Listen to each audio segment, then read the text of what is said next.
Shalom saudara, selamat pagi saudara. Wah, tentu saya dan saudara semua bergairah karena kita akan dihampiri oleh firman. Firman Allah yang hidup.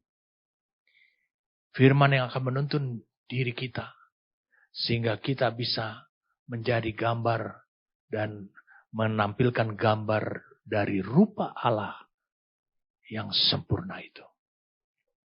Tentu saudara akan diperkaya lagi pemahaman saudara. Dan bahkan saudara akan makin terlindung dalam perjalanan rohani saudara. Sampai kepada kekekalan. Dari apa yang saya mau sampaikan pada hari ini. Melanjutkan dari yang minggu lalu. Mari saja kita berdoa lebih dulu. Mari kita berdoa. Terpujilah Engkau Tuhan. Yang mengakui kami sebagai putra-putramu. Dan tidak membiarkan kami. Meskipun kami memiliki hak untuk kami berjalan sendiri. Tapi Engkau tidak membiarkan kami. Seperti layaknya seorang yatim piatu. Atau orang yang tidak memiliki bapa rohani. Kami bersyukur kepada Engkau. Karena Engkau menuntun hari-hari hidup kami. Kami berterima kasih kepada Engkau. Karena Engkau menyingkapkan pada kami. Akan kehidupan kami selanjutnya. Sehingga kami tidak berjalan dalam kegagalan. Tapi kami akan berjalan menurut jalanmu dan mencapai tujuanmu dengan berhasil. Kami siap saat ini Tuhan. Oleh karena pertolongan daripada Romo yang Kudus.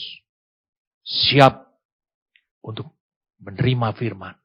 Dan Dia membiarkan firman itu. Melalui pekerjaan daripada Roh-Mu. Untuk menjadi kehidupan kami. Kami bersyukur padamu. Demi nama Tuhan kami Yesus Kristus. Amin. Saya ingin kalian membuka Roma pasal yang ke-8. Roma pasal yang ke-8.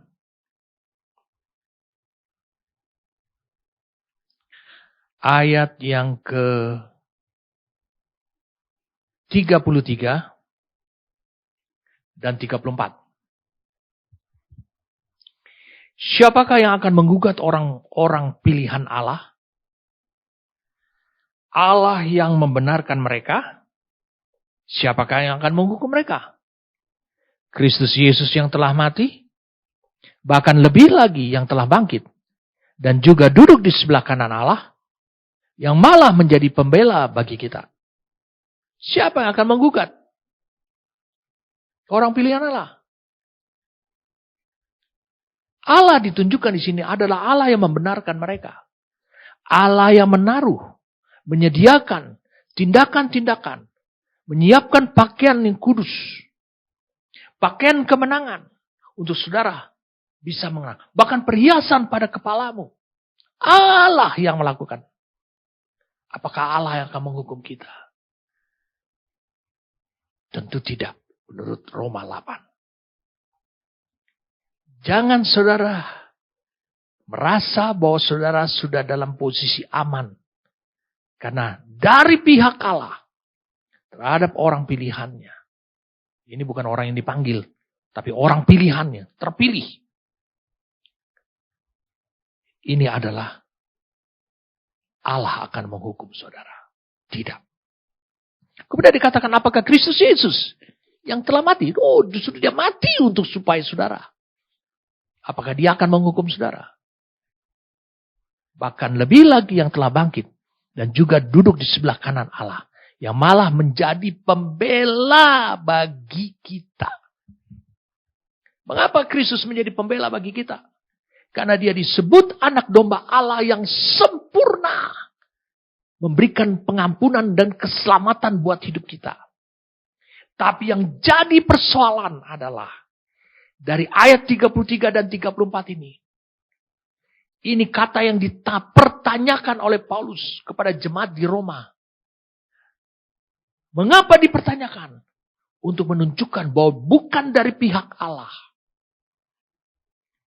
Jadi siapa yang akan menggugat orang pilihan Allah? Bukan Allah. Karena Allah adalah membenarkan. Siapa yang menghukum?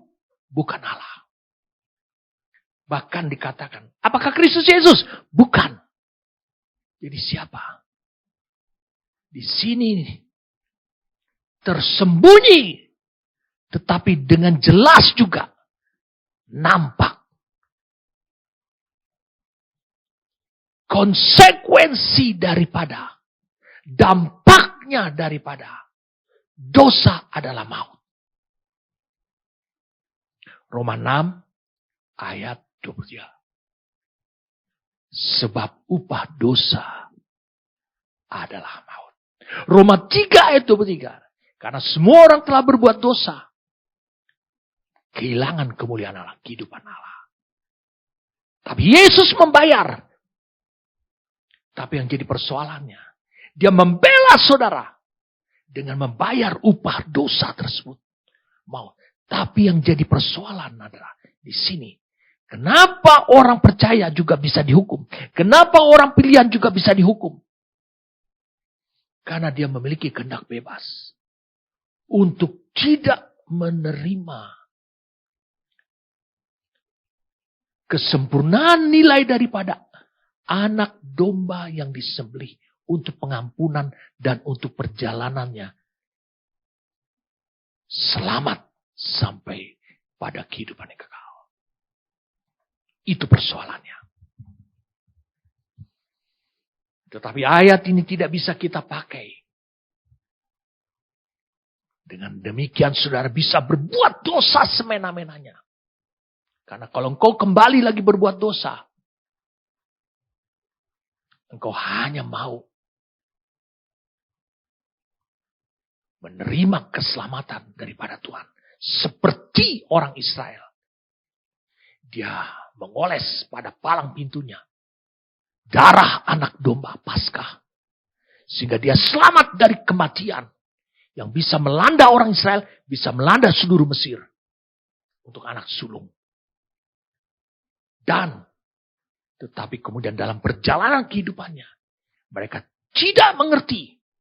Makanya ketika bangsa Israel sampai di tanah Kanaan, pertama kali mereka sudah hampir 40 tahun mereka tidak menyelenggarakan Paskah.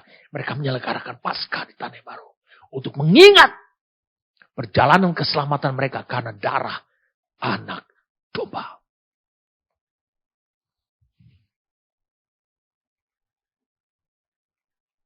Saya ingin cepat untuk menguraikannya pada saudara. Jadi kitab kehidupan anak domba itu mencatat. Yang pertama adalah mereka yang telah lahir baru oleh darah Kristus. Dan menerima hidup yang kekal.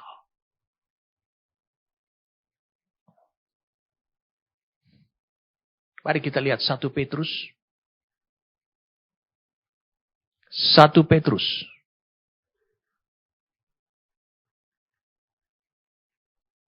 Pasal 1. Mulai dari ayat 18. Sebab kamu tahu bahwa kamu telah ditebus dari cara hidupmu yang sia-sia yang kamu warisi dari nenek moyangmu itu. Bukan dengan barang yang fana. Bukan pula dengan perak atau emas. Melainkan dengan darah yang mahal. Yaitu darah Kristus yang sama seperti darah anak domba yang tak bernoda dan tak bercacat. Ia telah dipilih sebelum dunia dijadikan. Makanya kitabnya dimulai daripada sejak dunia dijadikan. Tetapi karena kamu baru menyatakan dirinya pada akhir zaman. Jadi mereka yang telah lahir baru. Itu dicatat, ditulis namanya dalam kitab kehidupan. Yang kedua. Mazmur 69 ayat 29.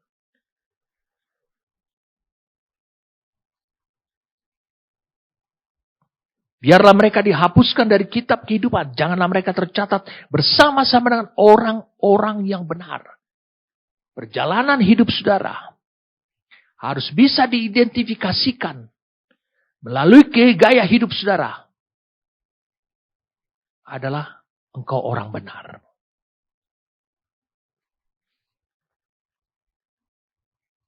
Saya katakan engkau orang benar.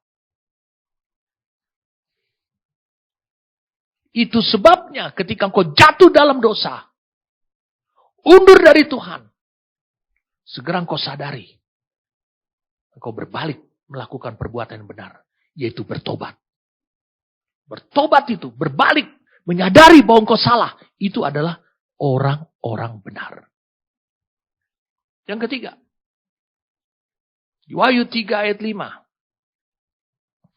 Dalam Wahyu 3 ayat yang kelima, barang siapa menang, ia akan dikenakan pakaian putih yang demikian. Aku tidak akan menghapus namanya dari kitab kehidupan, melainkan aku akan mengaku namanya di hadapan Bapakku dan di hadapan para malaikatnya.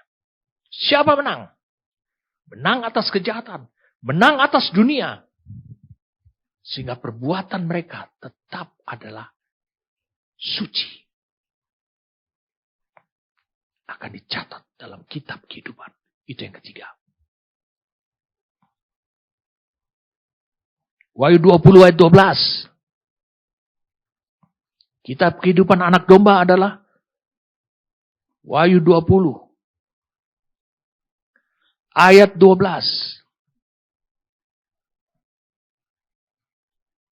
Dan aku melihat orang-orang mati besar dan kecil berdiri di depan tahta itu. Lalu dibuka semua kitab. Dan dibuka juga sebuah kitab lain, yaitu kitab kehidupan. Dan orang-orang yang mati dihakimi menurut perbuatan mereka. Berdasarkan apa yang ada tertulis di dalam kitab-kitab itu. Kitab-kitab itu. Jadi kitab kehidupan anak domba bersama kitab lain. Mereka juga adalah mencatat perbuatan-perbuatan ilahi yang termanifestasi. Dilihat oleh Allah. Sepanjang kau hidup di dunia ini. Allah tidak melihat boroknya Lazarus. Miskinnya dan laparnya Lazarus.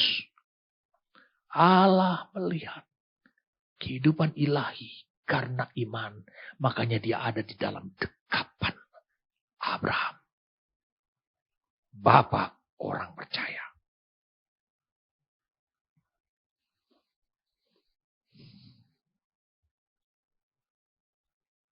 Kemudian dikatakan mereka menulis. Mereka yang tercatat adalah mereka yang memenuhi. Yang keempat. Mereka yang memenuhi kriteria layak bagi Yerusalem. Disebut kota kudus. Ini adalah gereja Tuhan. Yesaya pasal 4. Yesaya pasal 4. Ayat 3. Dan orang yang tertinggal di Sion. Dan yang tersisa di Yerusalem. Akan disebut kudus. Yakni setiap orang di Yerusalem. Yang tercatat untuk beroleh hidup. Sama seperti Wahyu 21. Wahyu 21. Ayat 11. Dikatakan kota itu penuh dengan kemuliaan Allah. Dan cahayanya sama seperti permata yang paling indah. Bagaikan permata yaspis, jernih seperti kristal. Kemudian langsung ayat 27-nya. Semua tentang kota itu. Tetapi tidak akan masuk ke dalam kota itu. Tidak akan termasuk sebagai warganya. Sesuatu yang najis. Atau orang yang melakukan kekejian. Atau dusta. Tapi hanya mereka yang namanya tertulis di dalam kitab kehidupan anak domba. Tidak terbilang sebagai gereja Tuhan.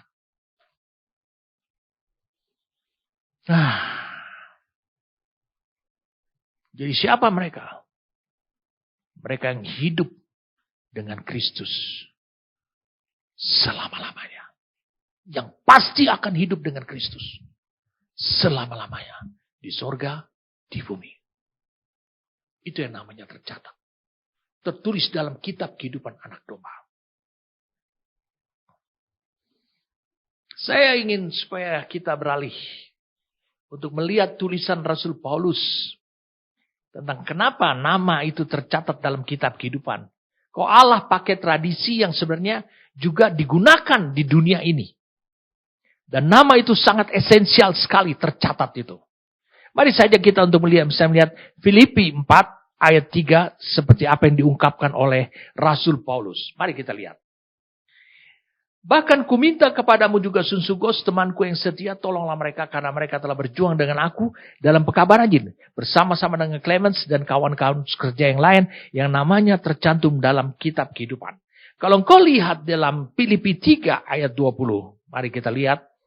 Filipi 3 ayat 20. Ini karena Paulus selalu berurusan dengan di penjara dengan tentara Roma. Ya, dan kehidupan di Roma, dia juga memiliki kewarganegaraan sipil di Roma.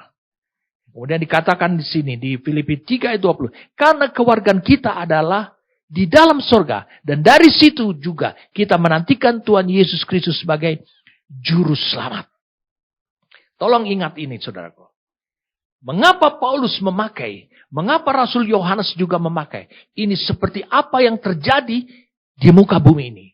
Dan dia tahu itu menggambarkan apa yang sebenarnya terjadi di sorga. Bukan kebalikannya. Di sorga menggambarkan apa yang terjadi di bumi. Ini bukan. Di bumi apa yang terjadi itu sebenarnya di sorga. Nama yang tercatat dalam kehidupan adalah suatu ungkapan. Ungkapan digunakan kata kitab kehidupan ini adalah munculnya suatu kalimat atau frase Yahudi yang mengacu pada catatan atau katalog. Ini sebenarnya adalah daftar tentara atau daftar kependudukan kewarganegaraan seperti Filipi 3 ayat 20 ini. Maka ketika orang ini masih hidup, namanya itu ada pada katalog.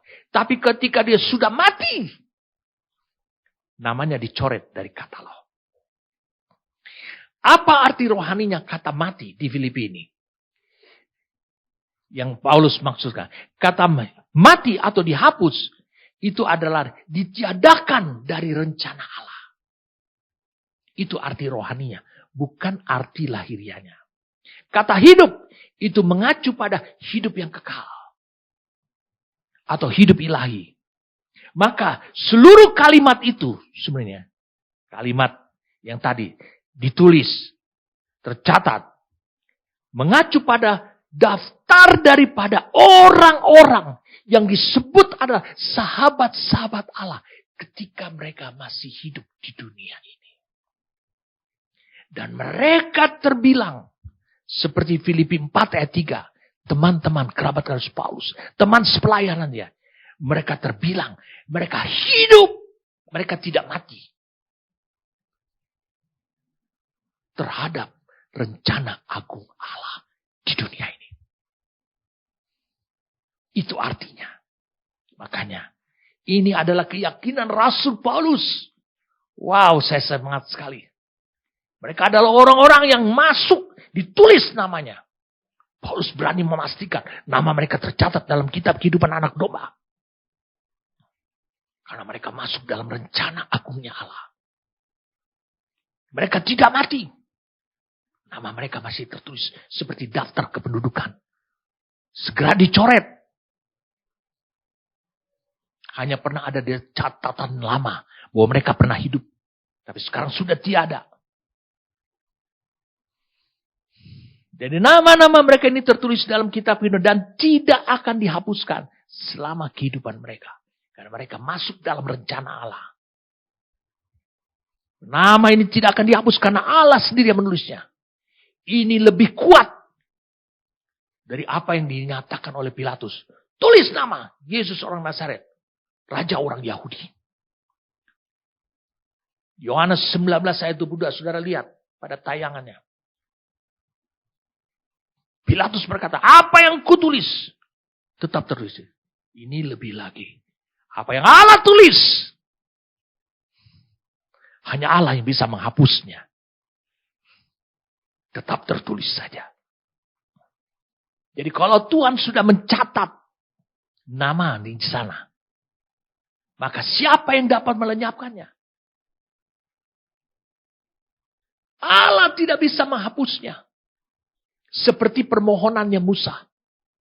Di Keluaran 32 ayat 33. Tidak bisa. Allah tidak bisa. Roma 8 tadi yang kita baca. Itu sudah menjadi penegasan buat kita. Ayat 33, apakah Allah Tidak.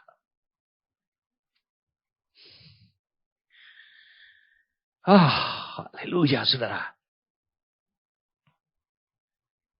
Allah berkata kepada Musa, hanya yang berdosa, yang menolak korban keselamatan yang akan memimpin mereka sampai pada tanah Kanaan. Yang menolak korban anak domba Paskah di Mesir. Dan ini adalah merupakan kitab tujuan dan ketetapan kekal Allah. Atau disebut predestinasi ilahi untuk kehidupan yang kekal. Makanya disebut buku. Nama-nama orang yang ada di dalamnya. Orang-orang yang cinta pada Tuhan. Sahabat Tuhan. Pilihannya Tuhan. Allah punya perhatian terhadap mereka. Indahnya namamu tertulis di surga. Allah punya perhatian yang luar biasa pada hidup saudara. Saudara adalah orang yang bernilai bagi Tuhan. Maka ditulis namanya. Mengapa ditulis? Ini merupakan kedaulatan Tuhan. Pilihan Tuhan. Dan itu adalah menurut pribadinya Tuhan. Dan bukan menurut engkau. Tapi untuk mencatat nama itu. Allah berkorban. Allah akan melakukan pekerjaannya pada hidup saudara. Supaya nama saudara tercatat pada buku kehidupan.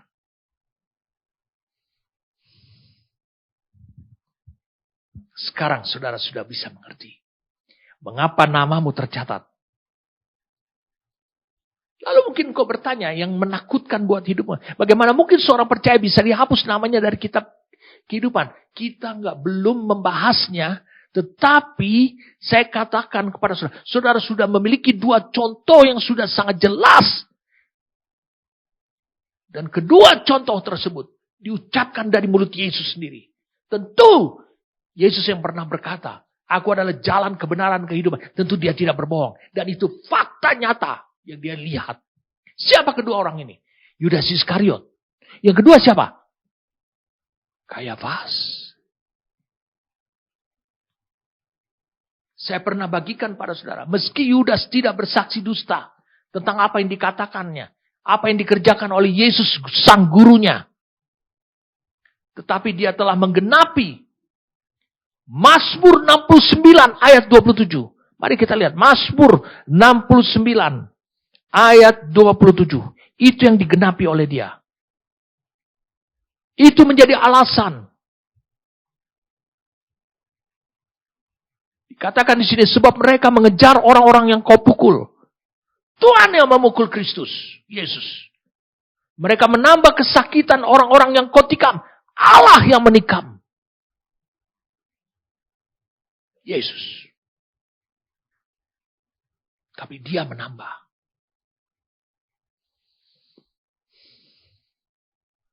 Itu persoalannya. Jangan kau pikir. Paku-paku di kayu salib itulah yang membuat Yesus mati. Allah yang membunuh Kristus.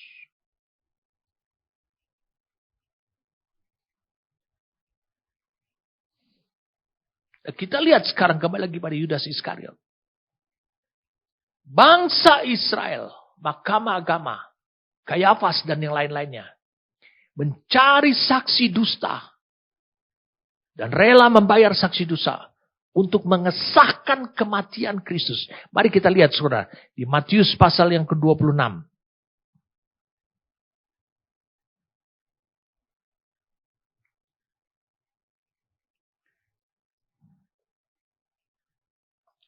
Imam-imam kepala, ayat 59. Imam-imam kepala, malah seluruh mahkamah mencari kesaksian palsu terhadap Yesus. Supaya ia dapat dihukum mati. Karena apa? Karena kan berkali-kali itu harus yang menjatuhkan hukuman itu harus Pilatus. Dia cari dasarnya. Apa? KUHP-nya. Undang-undangnya. Apa yang dilanggar? Sehingga dia layak untuk hukuman mati. Tapi mereka tidak memperolehnya. Walaupun tampil banyak saksi dusta. Tapi akhirnya tampillah 2 orang. Ingat, ini bukan Yudas Iskariot. Bukankah mereka cari saksi dusta untuk mengesahkan kematian Yesus? Jadi pekerjaannya Yudas itu simple. Kalau belum ada saksi dusta. Saya ulangi sekali lagi. Kalau belum ada saksi dusta.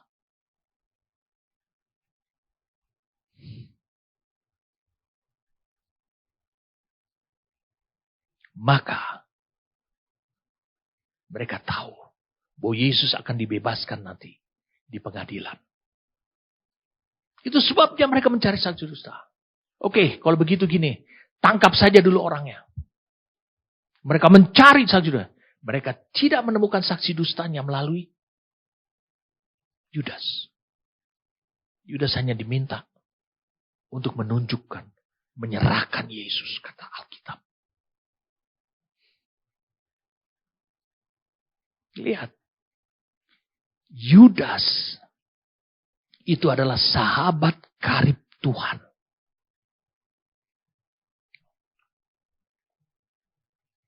Mazmur 41 ayat 10. Bahkan sahabat karibku yang kupercayai, yang makan rotiku, telah mengangkat tumitnya terhadap aku.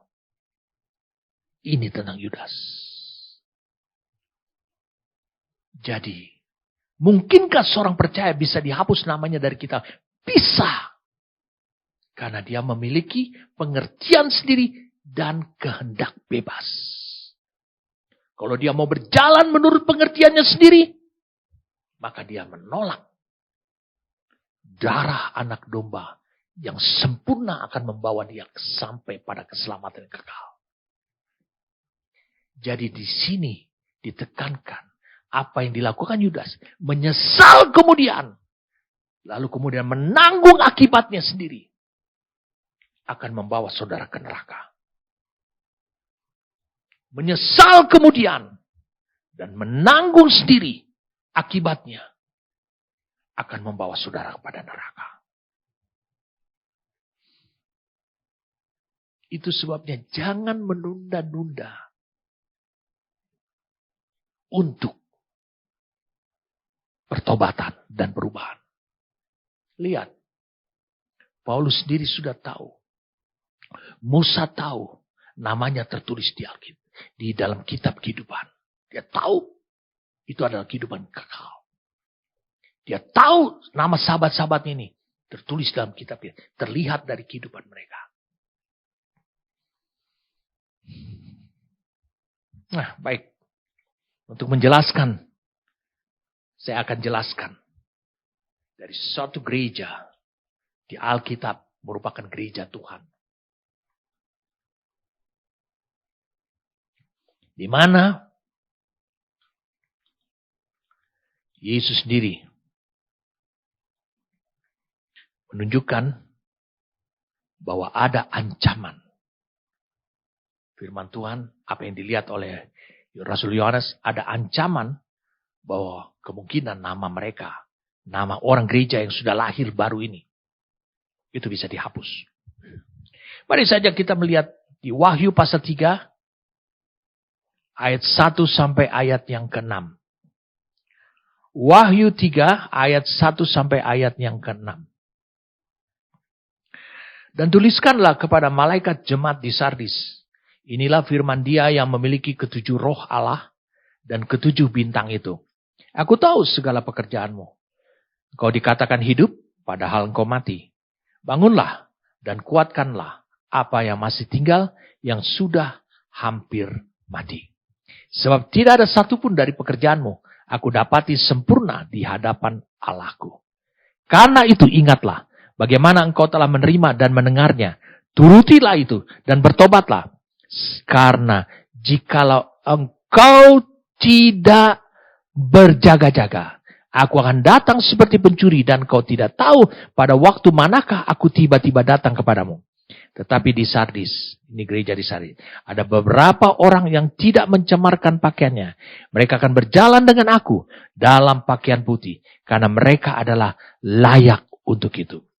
Barang siapa menang, ia akan dikenakan pakaian putih yang demikian. Aku tidak akan menghapus namanya dari kitab kehidupan. Melainkan aku akan mengaku namanya di hadapan Bapakku dan di hadapan para malaikatnya.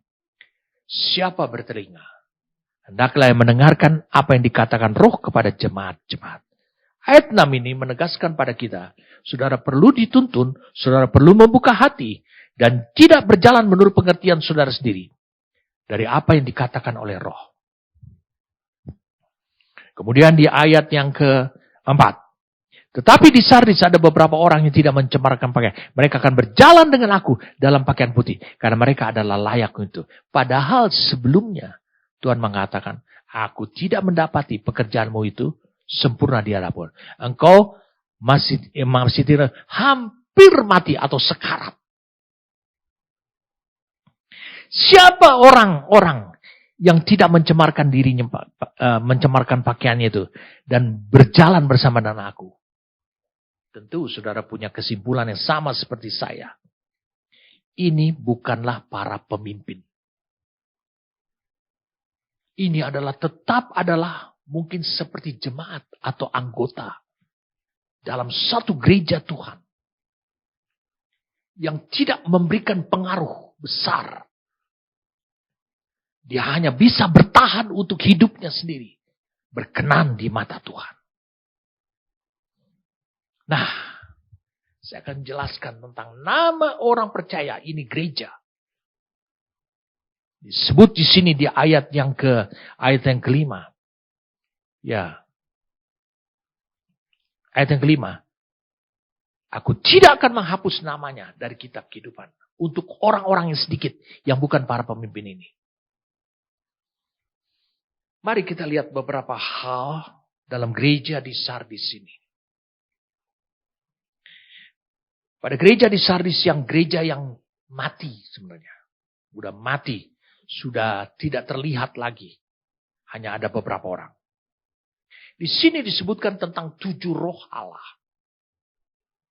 Di sini disebutkan tentang 7 roh Allah itu berbicara tentang karakteristik roh Kristus. Bukan dia memiliki 7 roh. Karena angka 7 dalam perjanjian baru khususnya di dalam kitab Wahyu itu berbicara bukan angka numeriknya manusia. Ada 7. 7 biji, 7 buah, bukan.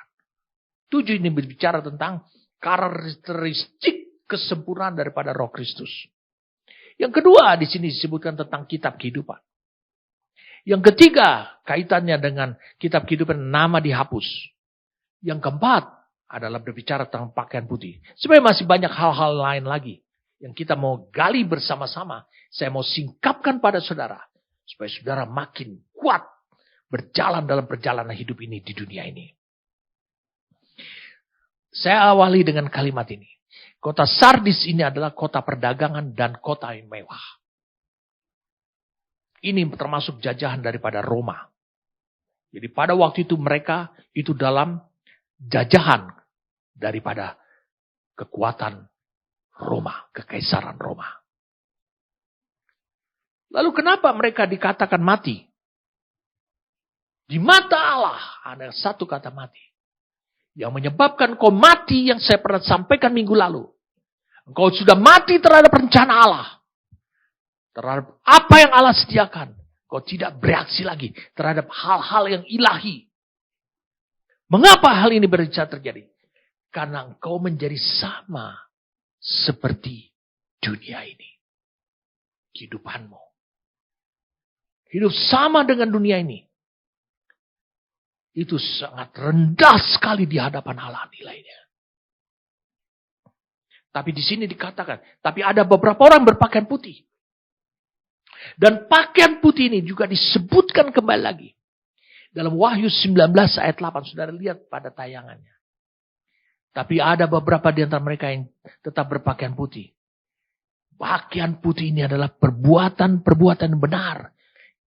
Dari orang kudus menurut Wahyu 19 ayat 8. Saudara lihat pada ayatnya. Ini artinya adalah semua perbuatan yang Allah sediakan. Mereka tidak mau menjadi sama seperti dengan dunia ini. Tapi mereka mengambil perbuatan yang Allah sediakan itu menjadi perbuatan buat mereka. Sehingga mereka bisa berjalan bersama dengan Kristus. Dalam himpitan dan tekanan yang besar.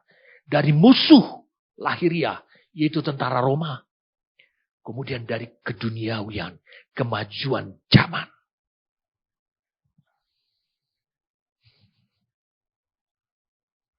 Mari saya ajak engkau bisa melihat ayat yang keempat. Perhatikan baik-baik. Tetapi di Sardis ada beberapa orang. Bukan orang. Dalam King James Version tidak dikatakan adalah orang. Tapi names, nama, pribadi-pribadi.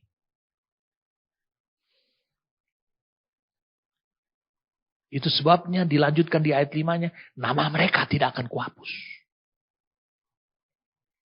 Pribadi.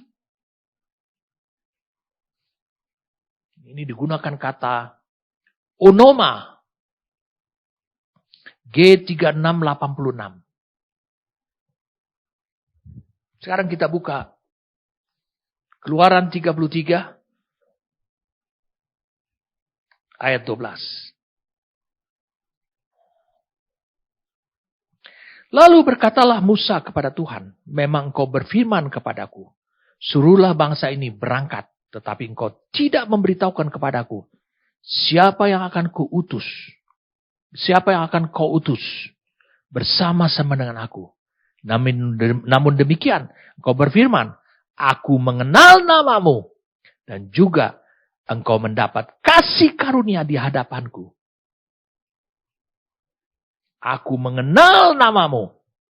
Kalau engkau buka dalam Amplified Classic Bible ayat ini, saudara bisa lihat. Amplified Classic Bible. Sudah lihat pada tayangannya. Aku mengenal namamu. Dalam Amplified Classic Bible ditulis, I know you by name. Aku kenal engkau melalui namamu, melalui pribadimu. Aku Tuhan mengenalmu melalui atau dengan nama. Berarti Tuhan mengenal kepribadiannya. Menemukan kepribadiannya Musa. Seharusnya juga dia menemukan kepribadiannya saudara. Dan menemukan kepribadiannya beberapa nama di jemaat Sardis. Nah, saya ingin saudara melihat sesuatu yang dahsyat yang hari ini yang akan saya bagikan pada saudara. Ini kaitannya dengan nama tertulis. Allah akan menulis namamu kalau dia mengenal namamu. Wow. Tuhan harus mengenal kepribadianmu. Sifat dasar hidupmu. Jati dirimu. Mari kita lihat sama-sama. Keluaran 33 ayat 12 tadi. Keluaran 33.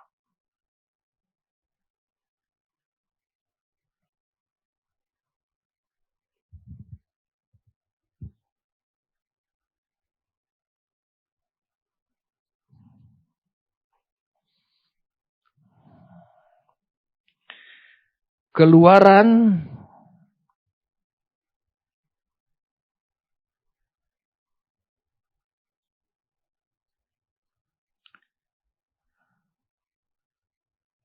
33 ayat 12. Wow, ini luar biasa. Saya mau bagikan pada saudaraku. Saya rasakan sekarang roh Tuhan ingin menyingkapkan kepada saudara. Mengapa nama orang sahabat-sahabat sejati Tuhan ini?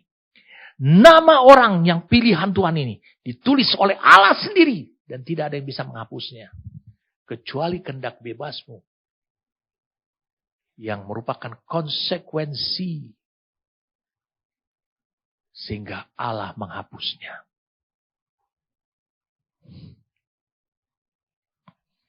Mari saya ajak engkau bisa lihat. Keluaran 33 ayat 12. Lalu berkatalah Musa kepada Tuhan. Memang engkau berfirman kepadaku. Suruhlah bangsa ini berangkat. Tapi engkau tidak memberitahukan kepadaku. Siapa akan kau utus? Bersama-sama aku. Namun demikian engkau berfirman. Aku mengenal namamu. Aku mengetahui namamu. Dan juga engkau mendapat kasih karunia di hadapanku. Di dalam King James Version, dalam bahasa Ibraninya, di perjanjian lama, kata mengenal, itu digunakan kata yada.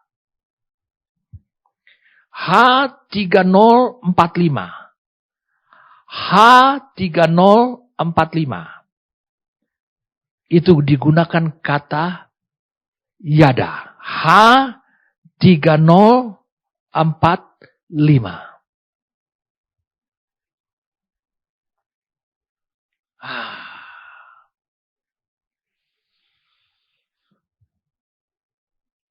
Yada artinya adalah aku tahu, aku mengenal.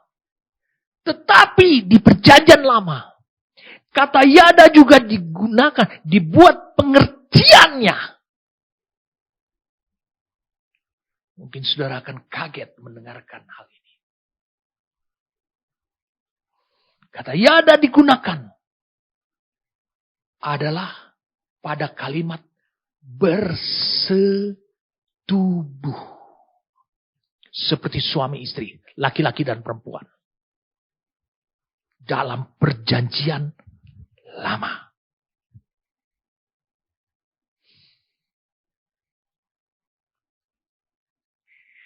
Saya tidak tahu apakah saudara siap untuk mendengarkan ini.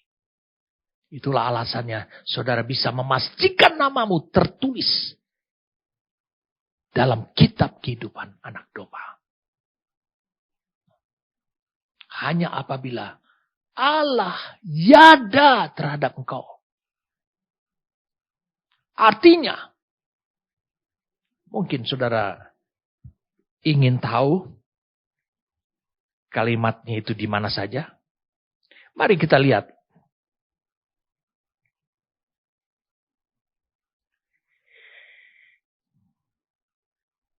Dalam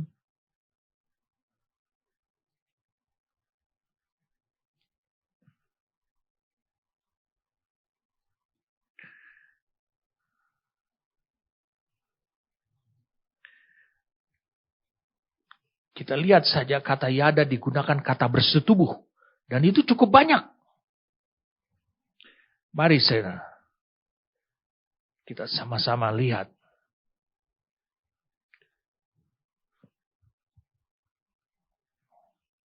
Kejadian 4 ayat 1.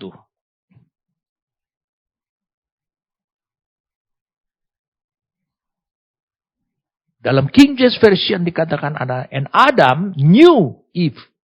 Dikatakan knew seperti tahu. Tapi digunakan kata yada. Sehingga diterjemahkan dalam bahasa Inggrisnya lain. Kemudian manusia itu bersetubuh.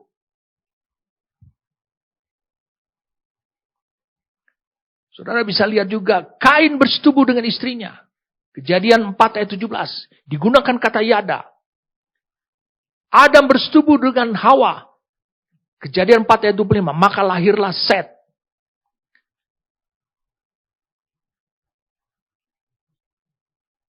Kemudian dikatakan apa? Pada hal-hal yang lain lagi banyak sekali. Digunakan kata bersetubuh. Semua banyak sekali.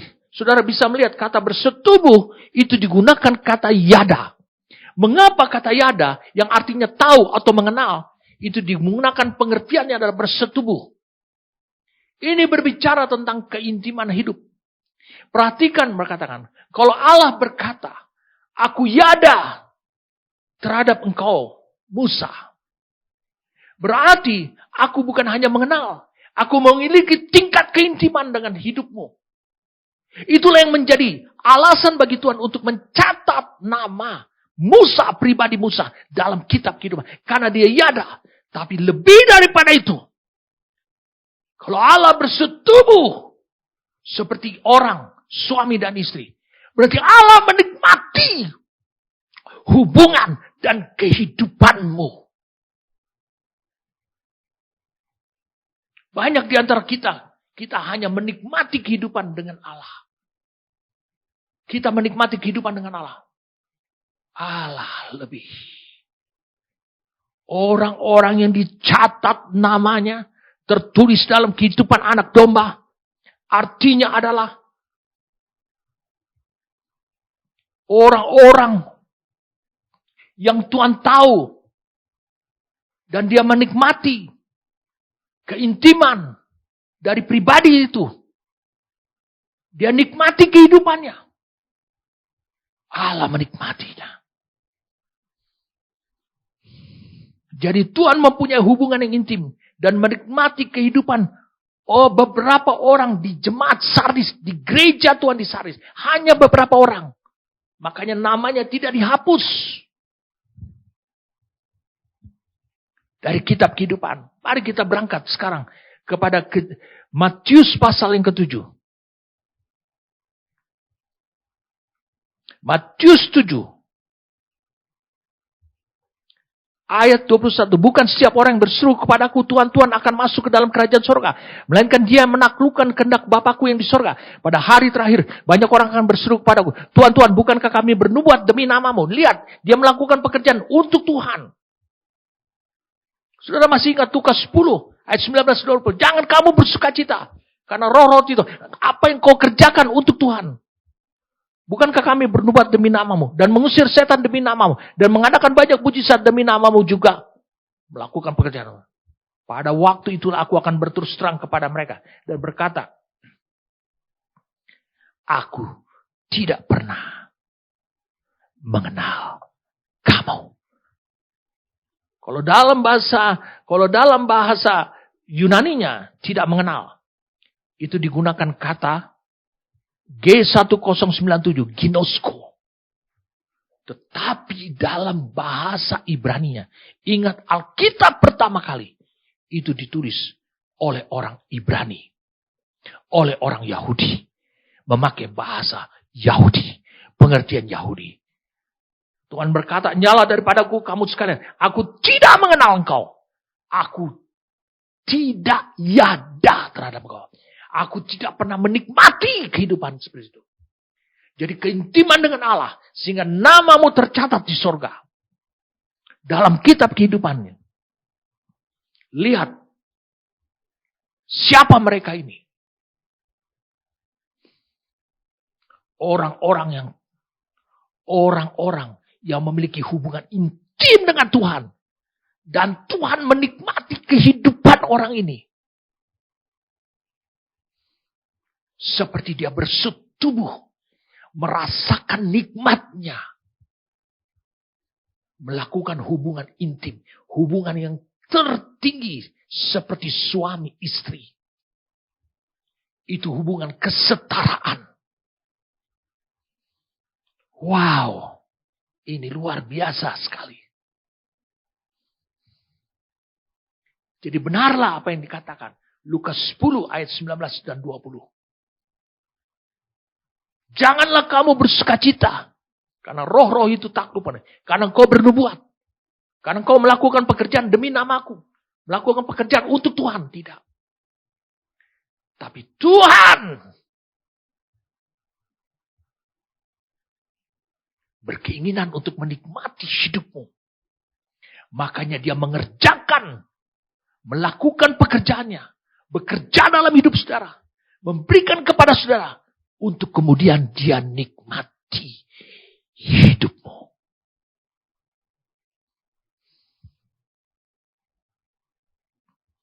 Sekarang saudara sudah mendapatkan jawabannya. Iya ya, pantas ya.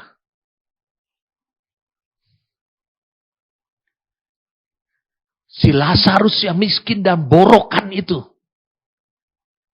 Allah menikmati hidupnya. Karena Allah bangun dalam dirinya. Tidak ada karakter untuk mengeluh. Bahkan mempersalahkan seorang imam besar tidak peduli padanya. Kepada umatnya sendiri. Tidak. Dia berjalan dalam iman. Dia melihat jauh ke depan. Dengan iman. Dan Allah menikmati kesetiaannya dia. Keteguhan hatinya. Allah menikmati ketika dia hidup di dunia ini.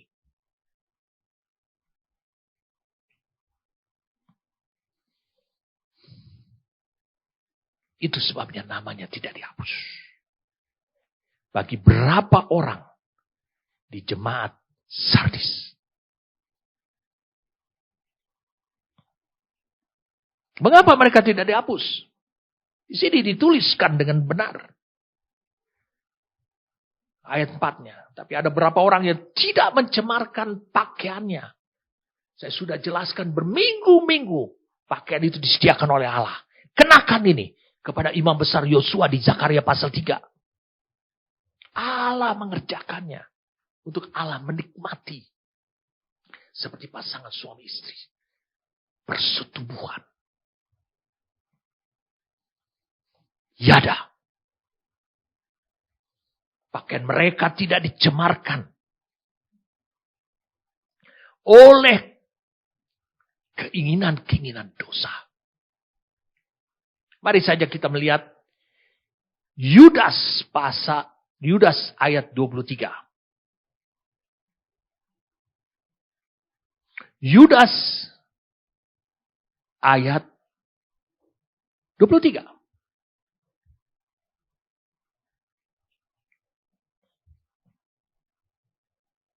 Lihat, Yudas 1 ayat 22. Tunjukkanlah belas kasihan kepada mereka yang ragu-ragu. Ragu. Selamatkan mereka dengan jalan merampas mereka dari api. Jangan sampai nama mereka lepas. Tidak tertulis dalam kitab kehidupan. Tapi tunjukkanlah belas kasihan yang disertai ketakutan. Kepada orang-orang lain juga. Dan bencilah pakaian mereka. Yang dicemarkan oleh keinginan-keinginan dosa. Pakaian dicemarkan hanya oleh keinginan. Keinginan untuk miras. Keinginan untuk apa namanya? Untuk tidak mentaati. Lucu saudara, kadang-kadang ada orang mengatakan, saya taat karena dasarnya adalah takut. Ya itu tetap taat. Jadi saudara bisa lihat. Jemaat di Sardis gereja Tuhan. Ada orang yang tidak mencemarkan pakaiannya. Dan kalau engkau baca lagi. Dalam Wahyu 14. Orang-orang yang tidak mencemarkan pakaiannya ini. Wahyu 14. Mereka adalah orang-orang, ayat 4. Mereka adalah orang-orang yang tidak mencemarkan dirinya dengan perempuan-perempuan. Karena mereka murni. Sama seperti perawan. Mereka murni sama seperti perawan. Mereka tidak mencemarkan dirinya dengan perempuan-perempuan. Berarti mereka laki-laki. Karena mereka murni sama seperti perawan. Oh, laki-laki bukan perawan. Ya, tapi itu satu gambaran. Ini adalah gambaran spiritual. Mereka adalah orang-orang yang mengikuti anak domba itu kemana saja ia pergi. Mereka berjalan. Terus. Sama seperti Henokh. 300 tahun berjalan dengan Tuhan. Di bumi ini. Sehingga Tuhan punya dasar. Alasan. Kayaknya kau gak perlu lagi mengalami kematian. Udah yuk kita jalan sekarang di sorga. Kemana saja mereka pergi. Saja ia pergi. Mereka ditebus dari antara manusia sebagai korban-korban suluh. Bagi Allah dan bagi anak domba.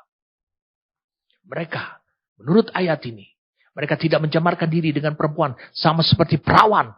Serta mereka mengikut kemana saja anak domba itu.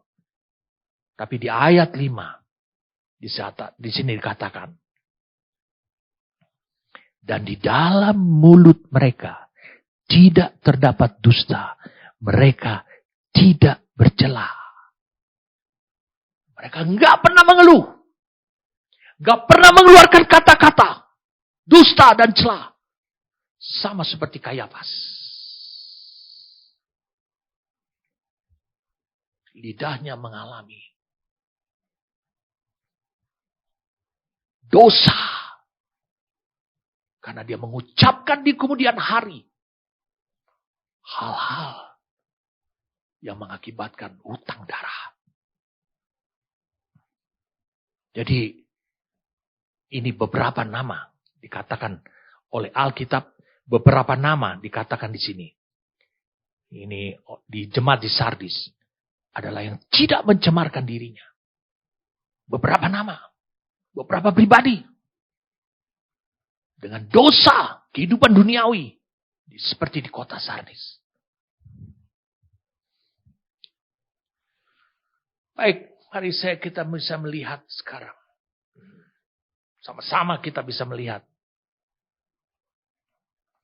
Mengapa di sini disebut adalah gereja yang mati? Kau mati, dikatakan hidup padahal kau mati. Bukan sekarat lagi. Kau merasa dirimu hidup. Dan kau mati. Wahyu 3 ayat 1 di sini katakan, kau hidup tapi mau. Bangunlah dan kuatkanlah apa yang masih tinggal yang sudah hampir mati. Sebab tidak satu pun dari pekerjaan aku dapati sempurna di hadapanmu. Kemudian dikatakan ayat 3, karena itu ingatlah bagaimana kau telah menerima dan mendengarnya. Itu penting. Turutilah dan bertobatlah. Kembali lagi saudara. Siapapun di antara saudara yang sudah siap-siap mau berangkat keluar dari gereja. Kau harus ingat hal ini. Mereka yang berjalan menurut pengertian sendiri. Keluar dari kehidupan Tuhan. Keluar dari gereja. Merasa kalau pergi ke gereja ini. Menurut pilihannya dia. Engkau sedang berjalan bersama dengan Tuhan. Tidak.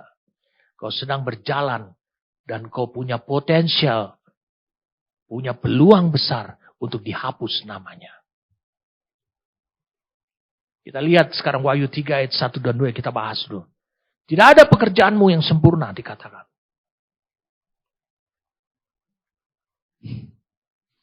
Mengerikan saudara. Ini terjadi. Bagi Tuhan tidak ada pekerjaanmu yang sempurna. Artinya adalah ini karena gaya hidup yang sudah terbiasa dan terbangun dalam kehidupan jemaat di Sardis. Saya mau dengan cepat saja. Apa yang saya terima dari Tuhan. Mengapa pekerjaan yang jemaat Sardis lakukan tidak ada yang sempurna? Berarti nilainya di bawah Tuhan. Karena mereka biasa. Yang pertama adalah mereka melayani kehendak Tuhan itu setengah hati. Tidak dengan semangat. Mengapa? Karena nggak ada rewardnya atau hadiahnya itu dalam bentuk uang atau mamon. Posisi. Hal-hal yang lahiriah. Yang kedua, mengapa pekerjaan mereka tidak sempurna? Karena mereka terkontaminasi oleh budaya setempat. Dan bukan sebaliknya. Mereka mempengaruhi dunia. Tapi budaya yang terjadi. Sehingga itu mereka terbiasa.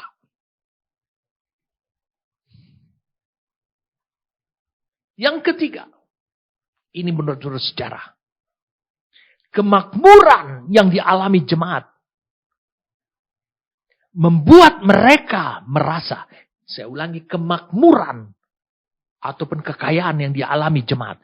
Membuat mereka merasa. Hidup dan berkembang secara rohani.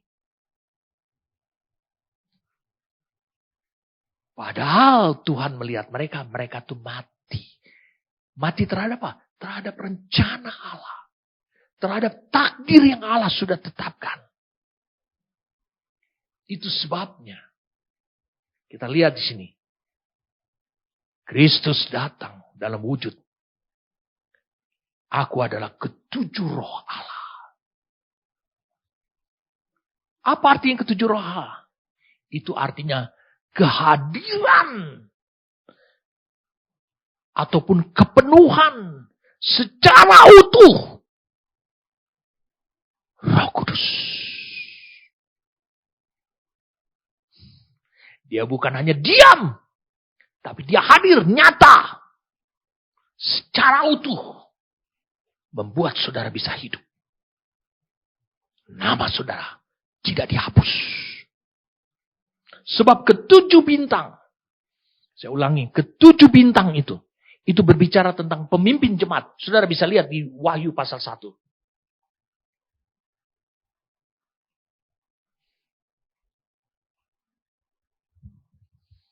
Saya ulangi sekali lagi. Ketujuh roh Allah ini ada berbicara tentang kehadiran ataupun kepenuhan secara sempurna. Roh Kudus dia berperan. Ketujuh bintang itu adalah pemimpin jemaat. Dan kalau ini dipunyai oleh ketujuh bintang, gereja akan hidup.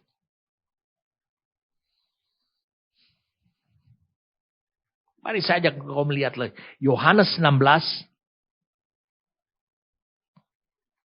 Wah, ini saudara akan bisa memahami dengan gampang.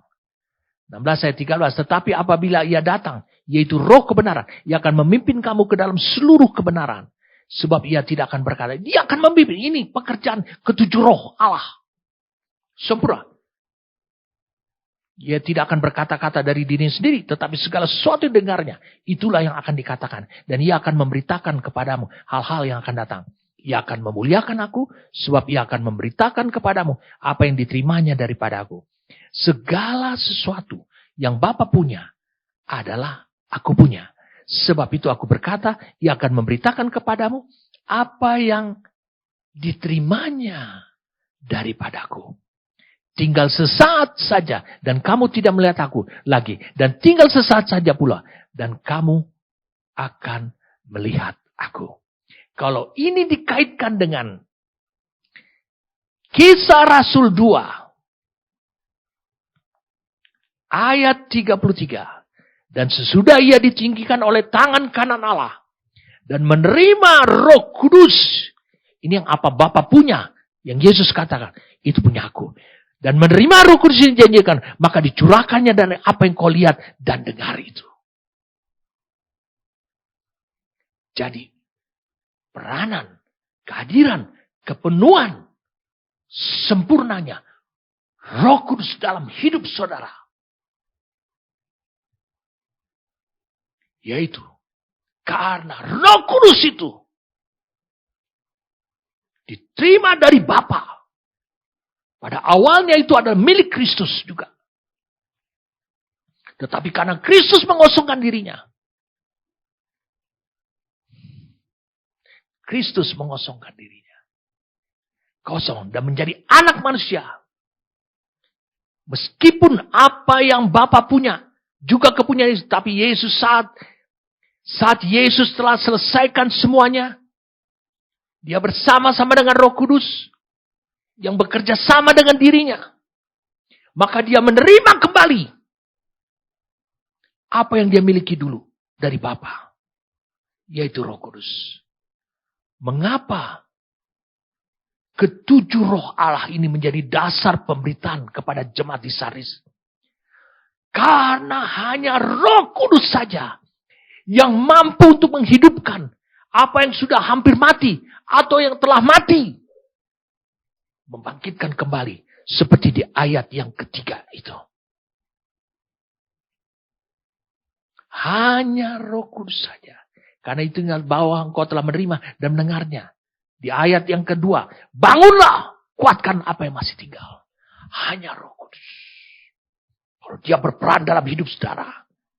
Dan dampaknya, nama saudara akan tercatat. Tidak akan dihapus.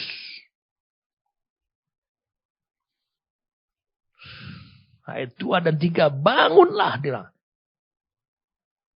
Dan kuatkan apa yang masih tinggal dan sudah hampir mati. Sebab tidak satu pun dari pekerjaanmu Aku dapati sempurna di hadapan Allahku. Karena itu ingatlah bagaimana engkau telah menerimanya dan mendengarnya. Turutilah, bertobatlah. Karena jika engkau tidak berjaga-jaga, bangun pertama. Bertobat. Karena jika engkau tidak berjaga-jaga, aku akan datang seperti pencuri dan engkau tidak akan tahu pada waktu manakah aku tiba-tiba datang kepadamu. Ada 3 kalimat ini. Bangunlah. Kalau engkau tidak berjaga-jaga, bertobatlah. Aku akan datang seperti pencuri. Bangun atau sadarlah. Bahwa kehidupan dunia ini menyerang hidup saudara. Itu peranan Roh Kudus. Membuat saudara tidak dihapus namanya. Ingat musuh datang. Makanya dikatakan berjaga-jaga. Engkau harus waspada. Lihat. Bagaimana dia jalan masuknya. Untuk membuat saudara namanya dihapus. Ingatlah. Ingat generasi sebelumnya. Dikatakan. Akan apa yang kau pernah telah dengar. Generasi sebelumnya. Mendengar sepenuhnya tentang Injil. Tentang bagaimana hidup dengan Tuhan. Berjalan bersama Tuhan. Ingat. Kembali lagi ingat. Itu sebabnya. Catatan khotbah perlu kau lakukan. Untuk kau selalu ingat. Bertobatlah dikandungkan kata di sini. Berpikir yang berbeda. Pertimbangkan, menyesallah kau. Sadarlah pekerjaan Roh Kudus itu. Yohanes 16 tadi, ayat 13, menginsyapkan kau.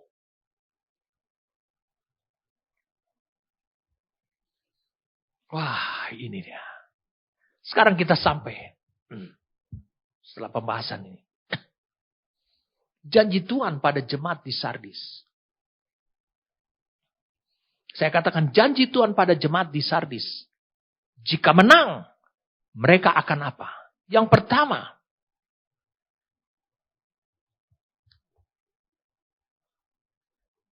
di ayat 5-nya. Jika mereka menang terhadap situasi ini, mereka bangkit. Di ayat 4-nya. Mereka akan berjalan bersama dengan aku, Yesus. Yang sudah menjadi Kristus di dalam kitab Wahyu. Dalam pakaian putih. Yesus di sorga, engkau masih di bumi ini. Ini adalah satu kemuliaan dan kehormatan. Karena pernah terjadi dahulu. Henoh berjalan bersama dengan Allah 300 tahun lamanya. Kau berjalan bersama dengan raja di atas segala raja di dunia ini. Wahyu 1 ayat 5 dia disebut adalah raja. Kau berjalan bersama dengan raja. Kau membawa pemerintahan Allah yang kekal. Yang kedua. Itu di ayat 4 tadi. Namanya tidak dihapus dari kitab kehidupan.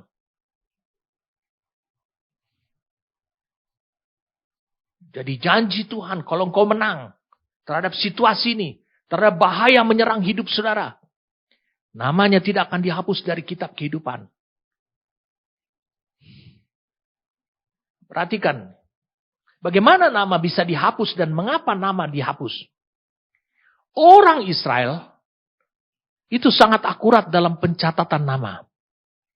Baik istilah, keturunan, kelahiran, kematian, dan lain-lain.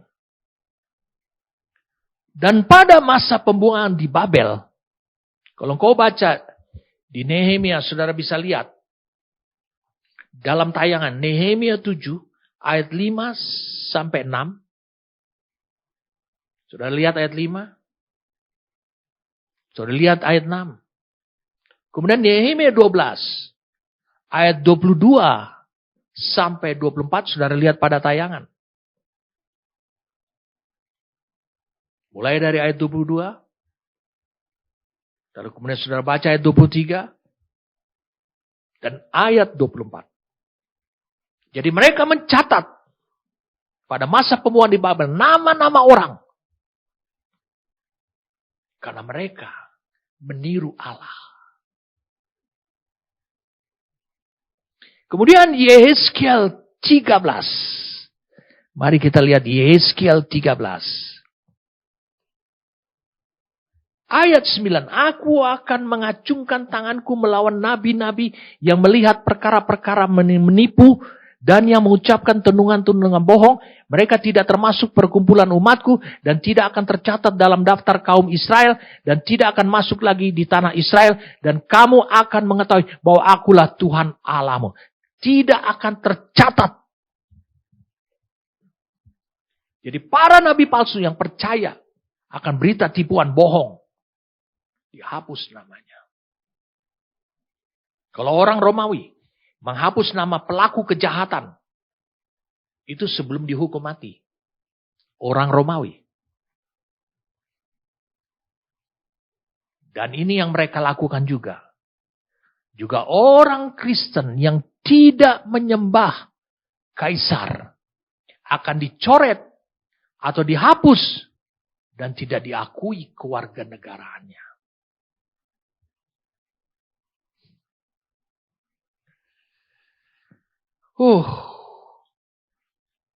Saya ingin kita kembali lagi dulu kepada Keluaran 32 ayat 32 dan 33 ini tentang Musa. Allah kan menghapus hanya mereka yang menyembah patung lembu, membuat patung lembu emas dan menyembahnya. 3.000 orang. Tidak kepalang.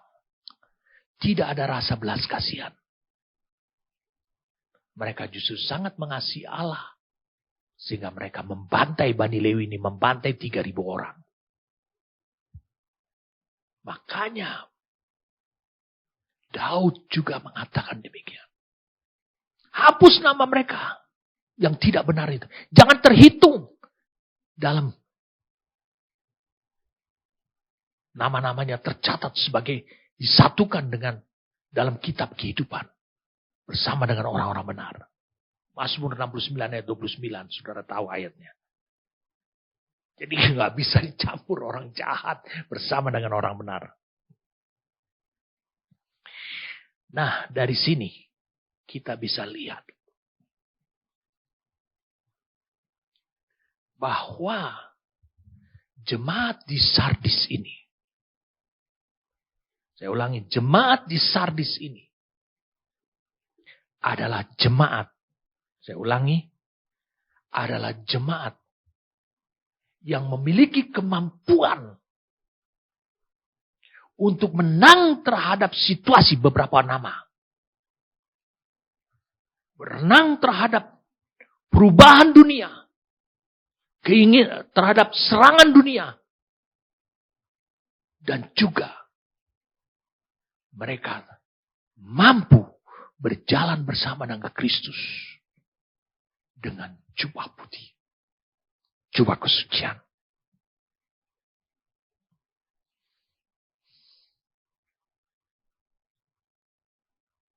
Yesus bersukacita melihat 70 orang muridnya. Mereka pulang dengan kemenangan.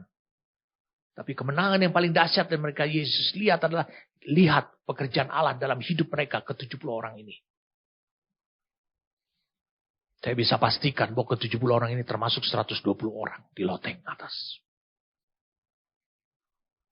Jadi menurut Wahyu 3 ayat 5 di sini dengan jelas pada jemaat di Sardis. Wahyu 3 ayat yang 5 di jemaat di Sardis. Siapa yang menang tidak akan dihapus namanya dari kitab kehidupan. Hanya yang berdosa yang dihapus. Yang jahat, yang tidak benar. Tapi faktanya ada nama-nama orang yang tidak tertulis dalam kitab kehidupan anak domba. Sejak dunia dijadikan. Jadi di sini ada fakta yang kuat. Bahwa respons setiap orang. Saya ulangi. Respons setiap orang yang memakai kehendak bebasnya. Terhadap anak domba yang telah disembelih. Itu sangat menentukan. Responmu. Saya ulangi. Responmu sangat menentukan. Terhadap apa yang Allah kerjakan, apa yang Allah sediakan, yaitu tentang anak domba.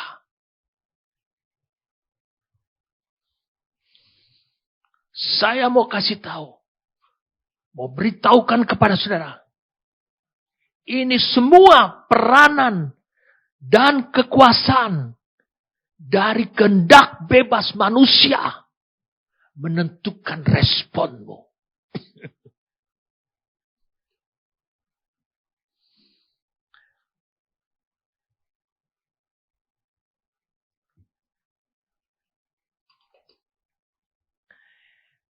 Aduh. Mari saya ajak saudara untuk bisa melihat.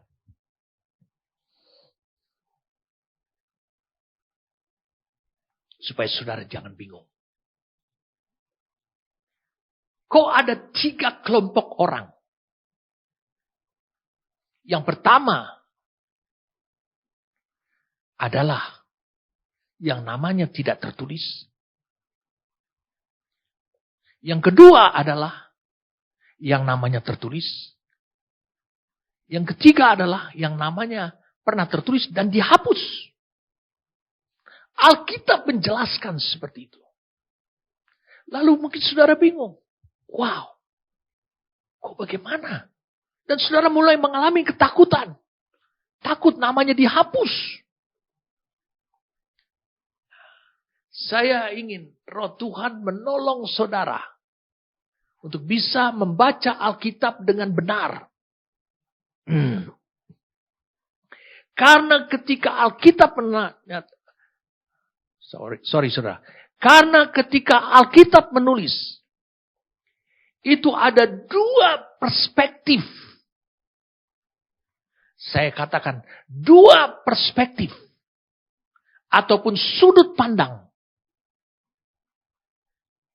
Sehingga tidak mengacaukan. Saya mau kasih tahu pada saudara.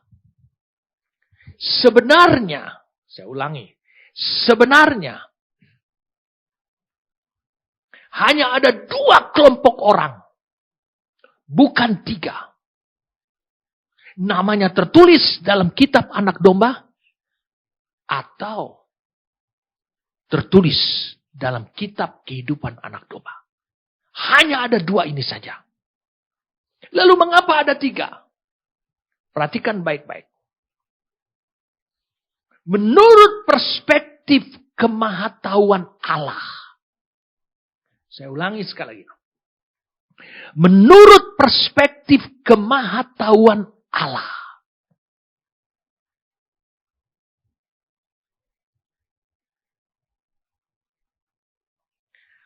Orang yang dihapus namanya dalam perjalanan hidupnya. Allah sudah tahu namanya tidak tertulis. Akan tidak tertulis pada finalnya. Pada ujungnya tidak tertulis namanya. Jadi Allah dalam perspektif kemahatauan dia sudah tahu. Hanya ada 2 di dalam pandangan Allah. Yaitu nama tertulis dan nama tidak tertulis.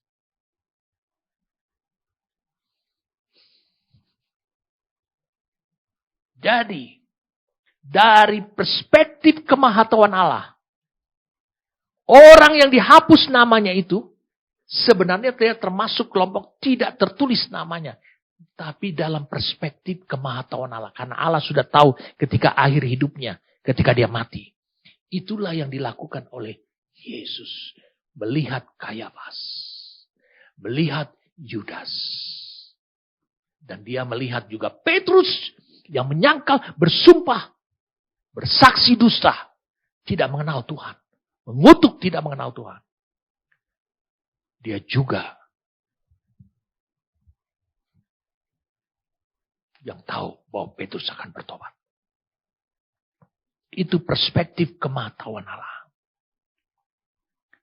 Jadi, kalimat barang siapa menang, dia akan ini. Tuhan sedang berbicara dalam perspektif yang kedua.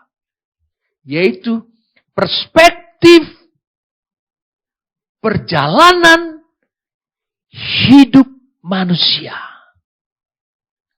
Jadi ada dua perspektif.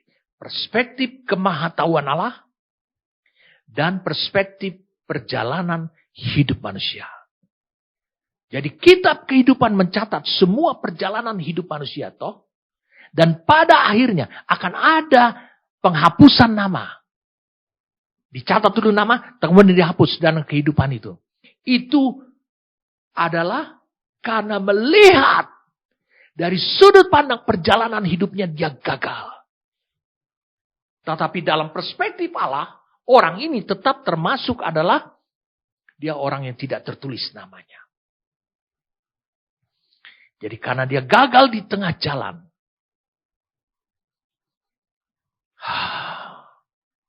Luar biasa saudara ya. Apa yang Allah anugerahkan ya. Jadi mari kita lihat salah satu contoh. Wahyu 17 ayat 8. Adapun binatang yang telah kau lihat itu telah ada, namun tidak ada. Ia akan muncul dari jurang maut dan ia menuju kepada kebinasan. Ini adalah perspektif apa? Perspektif perjalanan hidup manusia. Dan mereka yang diam di bumi, yaitu mereka yang tidak tertulis nama, tertulis dalam kitab kehidupan sejak dunia dijadikan, akan heran apabila mereka melihat bahwa binatang itu telah ada, namun tidak ada dan akan muncul lagi. Tapi dikatakan, mereka yang tidak tertulis di dalam kitab kehidupan sejak dunia dijadikan. Sampai pada akhirnya. Ini adalah perspektif kemahatauan Allah.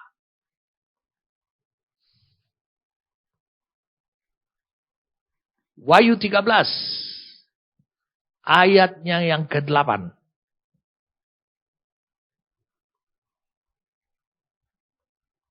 Dan semua orang yang diam di atas bumi akan menyembahnya. Yaitu setiap orang yang namanya tidak tertulis. Sejak dunia dijadikan dalam kitab kehidupan dari anak domba yang telah disembelih. Ini adalah perspektif kemahatauan Allah.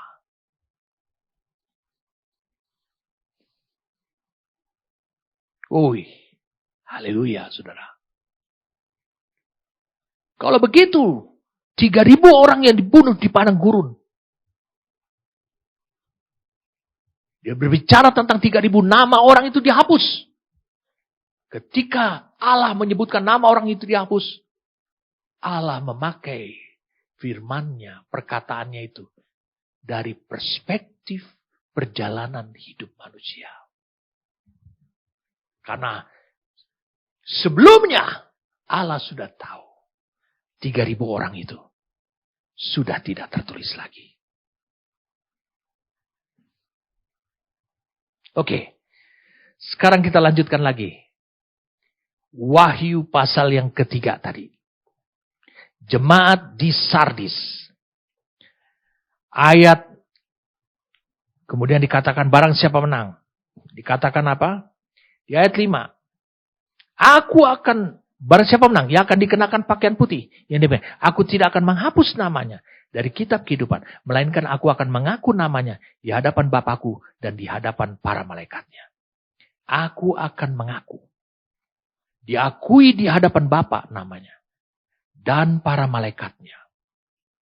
Saya mengajak kita melihat Matius 10 ada ayat 32. Matius 10 ayat 32. Setiap orang yang mengakui aku di depan manusia. Lihat. Aku juga akan mengakuinya di depan Bapakku yang di sorga. Begitu caranya namamu diakui. Kalau engkau mau mengakui aku di depan manusia. Bapa akan mengakui. Lukas 12. Ayat yang ke-8.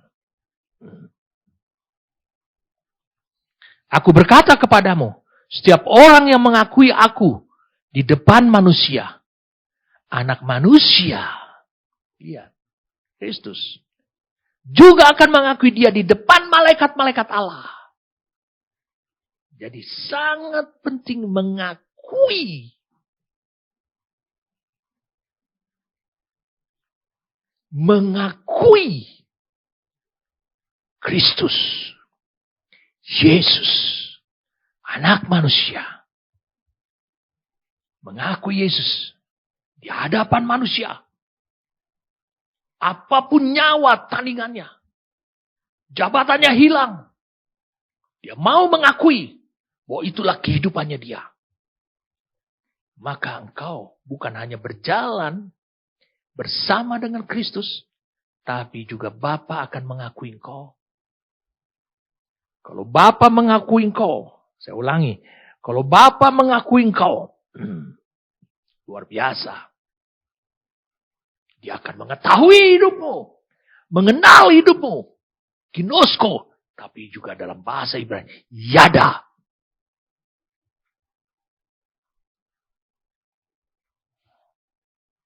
Saya katakan, yada. Ini hal yang luar biasa. Yada.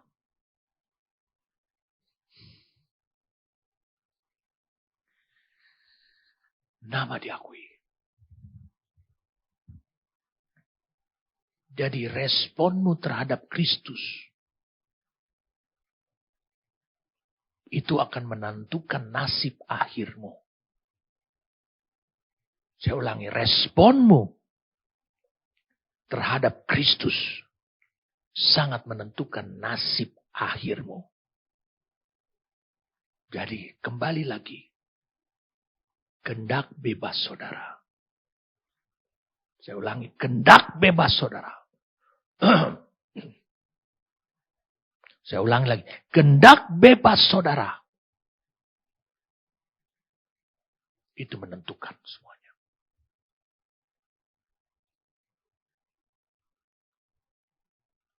Dengan demikian, saudara sekarang bisa pahami bersama-sama. Dari apa yang Tuhan jelaskan. Jemaat di Sardis ini punya potensi untuk namanya terhapus apabila dia tidak mengalami kemenangan. Itu dari perspektif perjalanan hidup manusia. Makanya engkau harus melihat, engkau harus meraih kemenangan. Allah menyediakan kemenangan. Allah menyediakan pakaian putih. Allah menyediakan tindakan-tindakan yang harus engkau lakukan. Yang harus menjadi tindakan dalam hidup saudara. Ingat, inilah firman Dia yang memiliki ketujuh roh Allah. Kesempurnaan, peranan, dan kepenuhan serta kehadiran roh Allah berperan dalam hidup saudara. Itu sangat menentukan. Sangat menentukan. Nama saudara tidak akan dihapus. Berarti dalam perspektif kematahuan Allah, nama saudara itu tertulis dalam kitab kehidupan anak domba Allah. Jadi menurut saudara, mudahkah kehidupan seperti ini? Mudah. Karena semuanya adalah Allah mau kerjakan. Supaya namamu tercatat di surga. Dan Allah akan berikan bonus pada hidupmu. Banyak sekali bonusnya. Seperti jemaat di Sardis. Berjalan bersama dengan Kristus. Sepanjang hidupmu. Jadi sama seperti Henokh 300 tahun berjalan di bumi ini. Bahkan kau lebih hebat daripada Henokh. Kau akan mengalami 300 tahunmu. Bukan berarti selama 300 tahun. Tapi 300 tahunmu. Mungkin sampai kau umur 80, 90, 100 tahun. Kau berjalan bersama dengan Kristus. Setelah itu kau mengalami kematian. Tetapi Henokh tidak mengalami kuasa kebangkitan. Hanya mereka yang pernah mati. Jadi kita akan melanjutkan kehidupannya lagi. Setelah kebangkitan. Setelah kita masuk ke dalam alam roh. Dunia setelah kematian. Kemudian kita menantikan saat yang dibangkitkan kembali lagi. Bersama dengan Kristus. Oh, luar biasa sekali, saudara. Jadi jelas, kehidupan di dunia ini akan berlanjut terus. Bersama dengan Allah.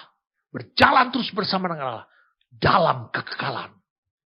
Menuju kepada kekekalan yang tidak akan ada batasnya. Amin. Terima kasih untuk anugerah yang Kau berikan dalam pengertian dan pemahaman ini Tuhan. Kami mengucap syukur karena Kau menyingkapkannya dengan jelas. Sehingga kami tahu bahwa Engkau tidak pernah memiliki ukuran dan standar yang rendah. Tapi kami tahu bahwa sekarang seberapa banyak orang yang telah mendengar firman.